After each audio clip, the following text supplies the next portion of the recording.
அகர முதல எழுத்தெல்லாம் ஆதிபகவான் முதற்றே உலகு அனைத்து புகழும் ஆதிபகவான் ஒருவனுக்கே. அலிஃப் லாம் மீம். 1400 ஆண்டுகளுக்கு முன் தோன்றிய நபி அப்துல்லாவின் மகன் அஹ்மத் குறிப்பிட்டார்கள், ஒவ்வொரு மனிதனின் இரத்த நாளங்களிலும் ஷைத்தான் ஓடிக்கொண்டிருக்கின்றான்.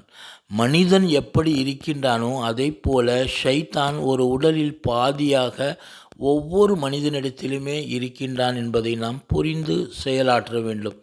எனவே ஷைத்தானுக்கு நீங்கள் கட்டுப்படக்கூடாது. எதனால் இப்படி ஒரு உடலுக்குள் மனிதனையும் ஷைத்தானையும் படைத்தான் என்று படைத்தவனிடத்திலே நீங்கள் கேள்வி கேட்க முடியாது. அவன் என்ன நாடுகின்றானோ அதை செய்யக்கூடியவன். ஆனால் படைத்தவனுக்கு நீங்கள் கட்டுப்பட்டவர்களாக இருக்க வேண்டும் என்றும், மனிதனுக்கு ஷைத்தான் கட்டுப்பட்டு இருக்க வேண்டும் என்றும் படைத்தவன் உத்தரவிட்டு இருக்கின்றான். நீங்கள் ஷைத்தானுக்கு கட்டுப்பட்டவராக இருந்தால் இந்த உலகத்திலும் நிம்மதியை இழந்து விடுவீர்கள். மரணத்திற்கு பின் உள்ள நிரந்தரமான வாழ்க்கையில், அழிவில்லாத அந்த வாழ்க்கையிலும் நீங்கள் நஷ்டவாளிகள் ஆகிவிடுவீர்கள்.